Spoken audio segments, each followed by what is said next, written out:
भूल का परिणाम दंड ही है। दंड, दंड,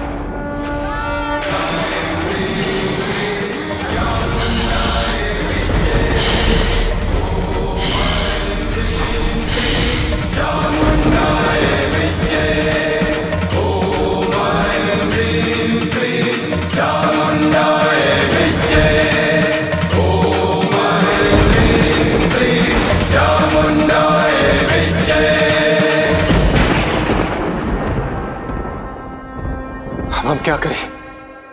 कैसे शांत करें माता के क्रोध को?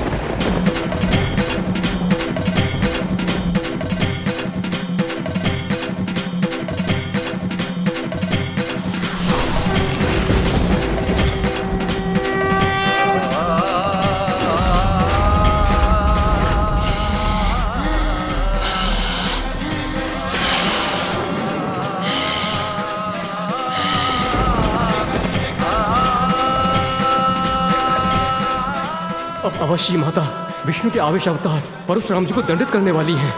यदि माता काली से ये अनिष्ट हो गया तो इससे संसार की बहुत बड़ी क्षति हो जाएगी।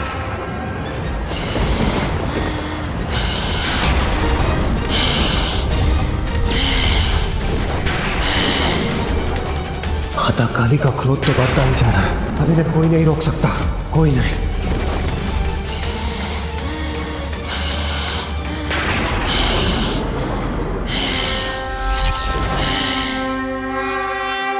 माँ, माँ, माँ।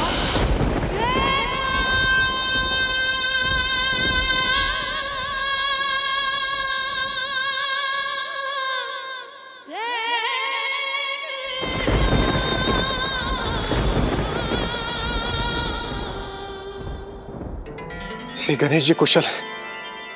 संभव है माता का क्रोध शांत हो जाए।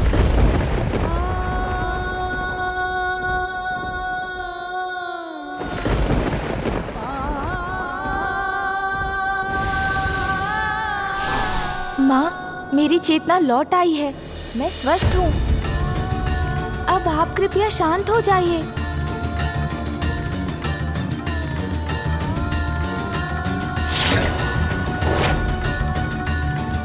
माँ अभी भी पूर्ण रूप से शांत नहीं हुई हैं। उसके लिए मुझे ही कुछ और प्रयास करना होगा। माँ, जो भी हुआ उसमें परशुराम जी का कोई दोष नहीं था। वो तो पिताश्री के दर्शन करना चाहते थे। मैंने आपके आदेश का पालन कर उन्हें प्रवेश नहीं करने दिया तो उन्हें क्रोध आ गया। आप ही ने मुझे बताया था ना माँ कि ये मामा जी श्री हरि नारायण के आवेशा अवतार हैं, तो इनका क्रोध तो स्वाभाविक है ना माँ। गणेश को ज्ञात है कि माता के क्रोध से उत्पन्न संकट अभी टला नहीं है, इसीलिए वो माता को समझाकर उनका क्रोध शांत करने का प्रयास कर रहे हैं। क्रोध में उन्होंने मुझ पर अपना परशु चला दिया, जिसे मैं रोक सकता था, किंतु उससे पिताश्री का अपमान होता।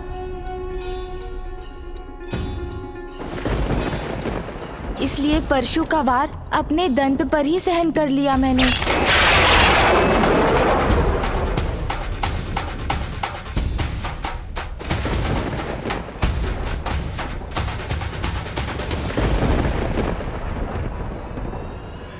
मुझे क्षमा कीजिए माता।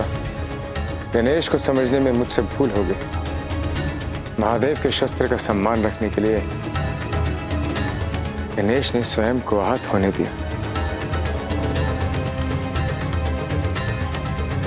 मुझसे भूल हो गई माता। बस, बस, बस।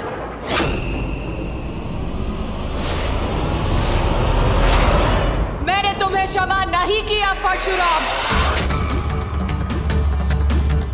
कुछ क्षमा नहीं किया मैंने। पार्वती गणेश कुशल है।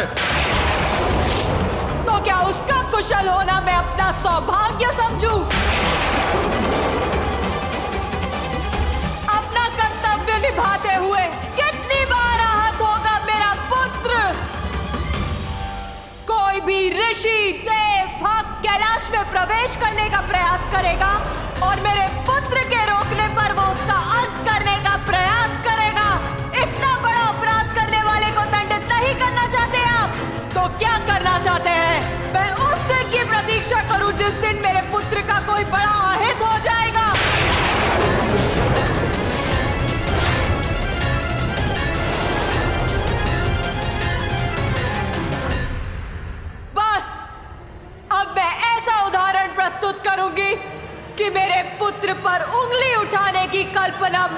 से ही सबका हृदय कांप उठेगा।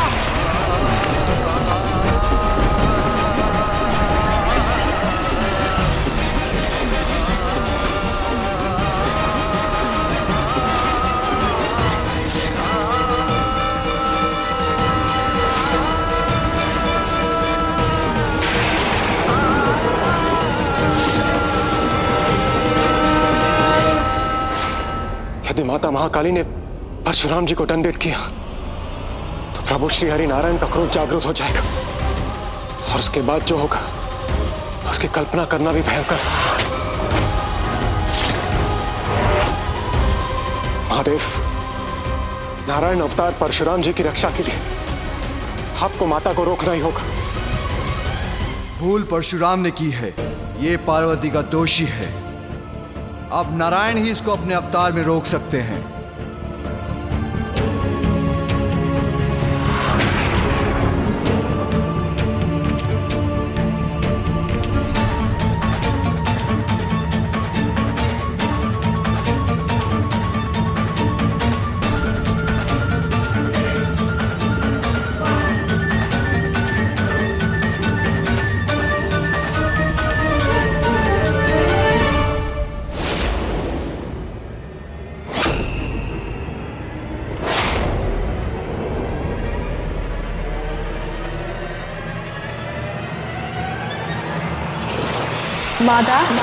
जयंती मंगला काली भद्रकाली कपालिनी दुर्गा क्षमा शिवा धात्री स्वाहा स्वधा नमोस्तुते।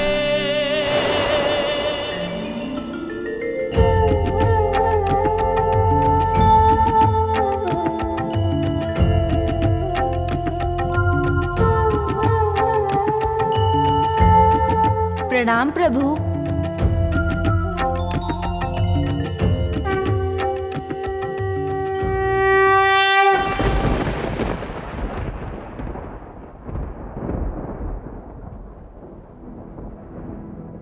काली महाकाली काली के परमेश्वरी सर्वानंद करी देवी नारायणी नमोस्तुते।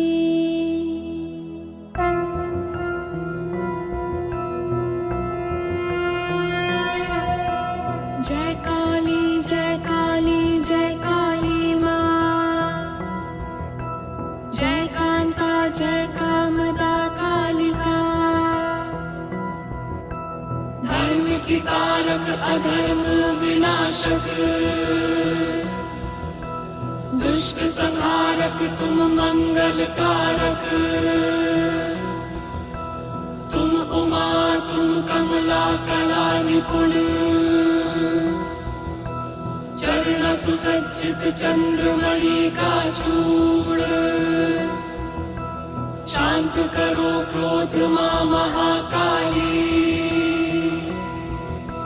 करते विनय तुमसे है कुलपाली।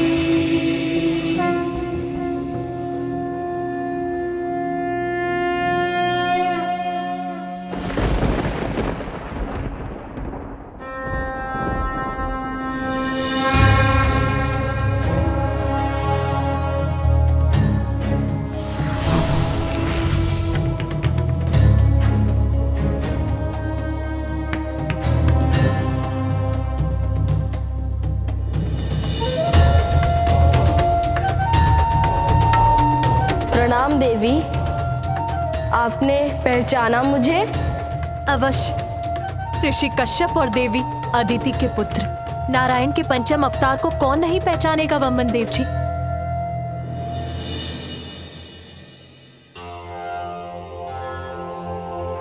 प्रणाम वामन देव जी। आपकी महिमा से कौन नहीं परिचित, जिन्होंने अपने 3 पग में ही संपूर्ण ब्रह्मांड को नाप लिया था।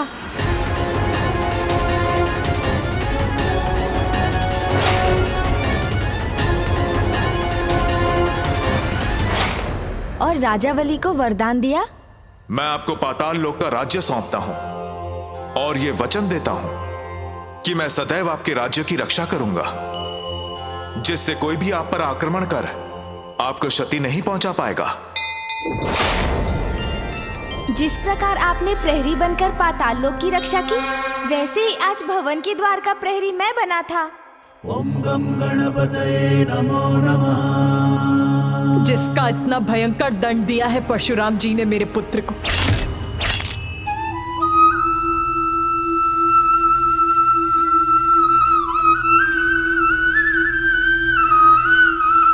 नियति को कोई कैसे टाल सकता है?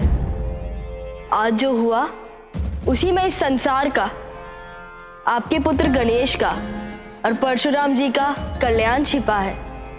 कल्याण? कैसा कल्याण? गणेश एक ही दंत से वो पूर्णता पा सकते थे, इसलिए उनका दान टूटा। एक दंत होकर गणेश इस संसार को अद्वैत का संदेश देंगे। उनके इस रूप से इस संसार को ज्ञात होगा कि परमेश्वर एक ही है। इसके लिए परशुराम जी से उत्तम और कौन हो सकता था? माता, ये तो महागणपति की ही लीला है।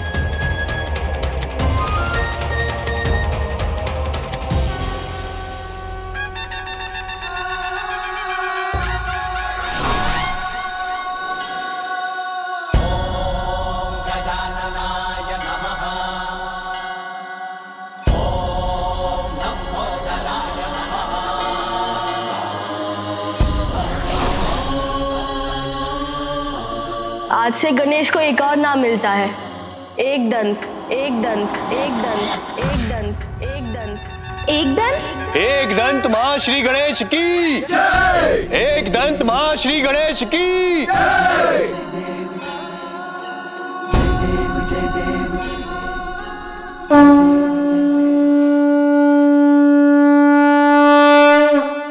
जय देव जय देव जय देव जय देव जय देव जय देव जय देव जय देव। एक दंत दयावंत चार भुजाधारी, मस्तक सिंदूर सोहे मूस की सवारी। एक दंत दयावंत चार भुजाधारी, मस्तक सिंदूर सोहे मूस की सवारी। जय देव जय देव जय देव जय देव जय देव जय देव जय देव जय देव जय देव जय देव जय देव जय देव जय देव जय देव जय देव जय देव। परशुराम जी और गणेश के युद्ध का एक और प्रयोजन था। परशुराम जी द्वारा राजाओं के अंत के पाप से उनकी मुक्ति और उनका उद्धार। युद्ध में गणेश ने उन्हें अपनी सूंड से धकेला था, जिससे वे महासागर में जा गिरे, जिसके पावन जल के स्पर्श से वो गोलोक की अपनी यात्रा के लिए दोषमुक्त हो गए। गोलोक की यात्रा? अत्याचारियों का अंत करते समय परशुराम जी द्वारा निर्दोषों का भी वध हुआ। मात्र परम कृष्ण और परम माता राधा के दर्शन से ही इस पाप से मुक्ति प्राप्त हो सकती है, किंतु इसके पूर्व कि गणेश परशुराम जी को उनके निकट ले जा पाते, उन्होंने परशु का प्रहार कर दिया। माता, अब आप भी परशुराम जी को क्षमा करने की कृपा कीजिए।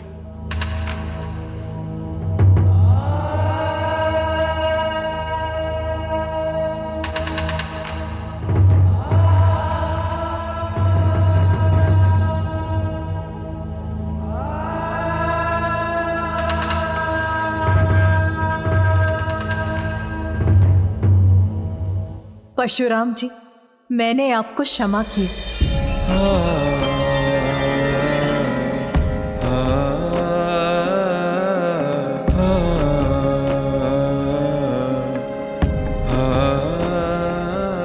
मैं धन्य हो गया माता। धन्य हो गया महादेव।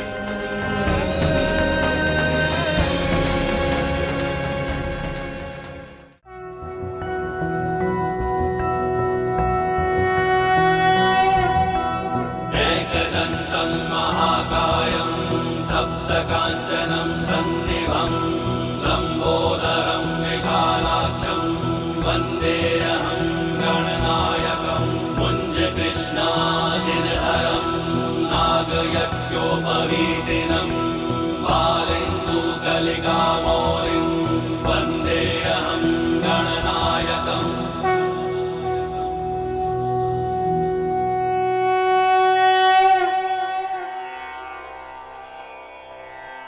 हे प्रभु, हे माता, आपकी कृपा से हमारी पूजा सफल हुई, उसके लिए आपको कोटि कोटि धन्यवाद। अब हमें यहाँ से प्रस्थान करने की अनुमति दीजिए। हमें प्रस्थान करने की अनुमति दीजिए।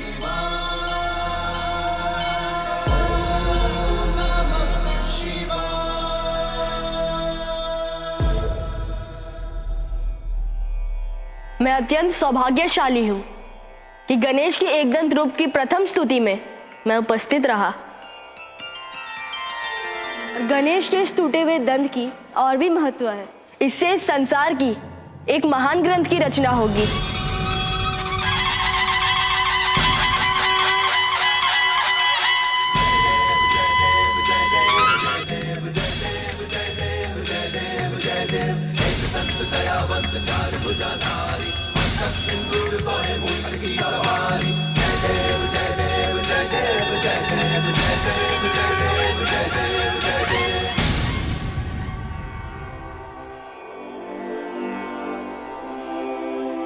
नमो नमः गणपते नमो नमः गणपते नमो नमः।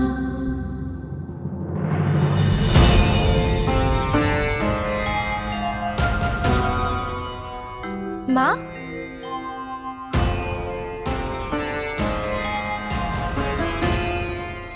माँ तो यही थी। क्या हुआ पुत्र? माँ तो यही है, फिर क्या हो गया था मुझे? इन्हें शबा मुझे गोलोक ले जाने की कृपा करें, जहां मुझे परम कृष्ण और परम माता राधा के दर्शन होंगे। मुझे ऐसा दृश्य क्यों दिखाई दिया कि माँ पिताश्री के साथ नहीं है? नहीं, मुझे अभी यहीं रहना चाहिए। हाँ पुत्र, अब तुम्हें प्रस्थान करना चाहिए। हाँ पुत्र, परशुराम जी को गोलोक में सदा विराजमान परम श्री कृष्ण और परम माता राधा के दर्शन कराना तो तुम्हारा कर्तव्य है। जाओ पुत्र, ये हमारी आज्ञा है। माता पिता की आज्ञा को तो मैं नहीं डाल सकता। मूषक जी, चलिए प्रभु परशुराम जी।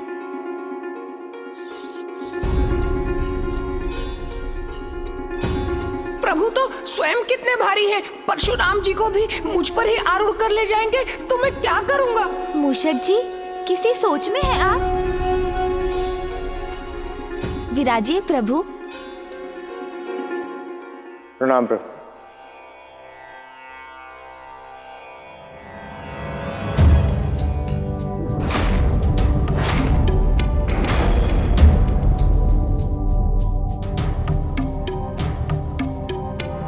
माँ,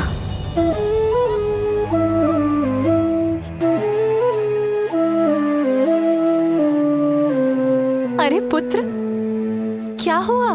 कुछ नहीं हुआ माँ। बताओ पुत्र, अचानक क्या हुआ तुम्हें? बस आपका स्नेह आलिंगन करने का मन कर आया। शीघ्र जाओ और अपना कर्तव्य पूर्ण कर लौटो। मैं तुम्हारे प्रिय मोदक बनाकर यहीं तुम्हारी प्रतीक्षा करूंगी।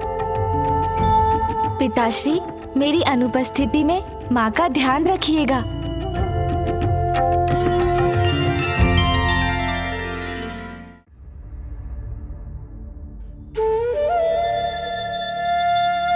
माँ को पीछे छोड़कर जाने में मुझे इतनी चिंता क्यों हो रही है? आइए प्रभु। चलिए मूषक जी। जी प्रभु।